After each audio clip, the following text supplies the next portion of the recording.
Hi అండి. ఈరోజు వీడియోలో కార్తీక పౌర్ణమి రోజు 365 ఒత్తులు ఎలా వెలిగించాలి, ఎందుకు వెలిగించాలి అని షేర్ చేయబోతున్నాను. కార్తీక పౌర్ణమి రోజు తెల్లవారుజామున వెలిగించుకోవచ్చు, లేదా సాయంకాలం సూర్యాస్తమయం తర్వాత వెలిగించుకోవచ్చు. శివాలయంలో వెలిగించుకుంటే చాలా మంచిది. శివాలయంలో అయితే ఇలా వెలిగించుకోండి.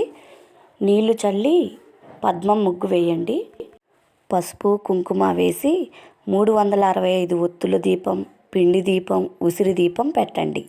వరిపిండి ప్రమిదల వీడియో మన ఛానల్లో ఉంది, చూడని వారు చూడండి. అగరొత్తులతో దీపాలు వెలిగించుకోండి.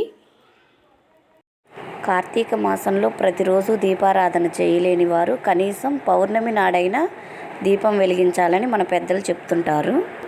పౌర్ణమి నాడు ఆ రోజంతా ఉపవాసం ఉండి పూజ అయిన తర్వాత ఉపవాసం విడవాలి. పసుపుతో గణపతిని చేసి గంధం కుంకుమ పెట్టి అక్షతలు వేసి గౌరీదేవికి తాంబూలం ఇవ్వాలి. దీపాలకి గంధం కుంకుమ అక్షతలు పూలు పెట్టుకోవాలి. అక్షంతలు వేసి తాంబూలం ఇవ్వాలి. ప్రతి ఇంట్లో నిత్య దీపారాధన జరగాలి. కానీ కొన్ని ఇబ్బందుల వల్ల రోజు దీపారాధన చేయలేము. అందుకని కార్తీక పౌర్ణమి రోజు 365 ఒత్తులతో దీపారాధన చేయటం వలన ఎటువంటి దోషం ఉన్నా తొలగిపోతుంది.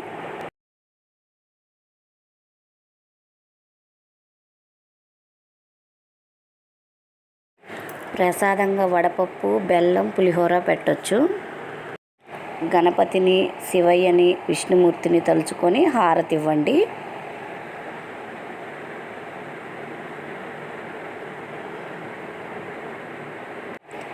ఇలా పూజ పూర్తయిపోయింది. తులసి కోట దగ్గర చేసినట్లయితే నీళ్లు చల్లి పసుపు రాసి వరిపిండితో పద్మ ముగ్గు ఇలా వేయండి. గుడిలో చేసినట్లుగానే ఇక్కడ చేసుకోవాలి.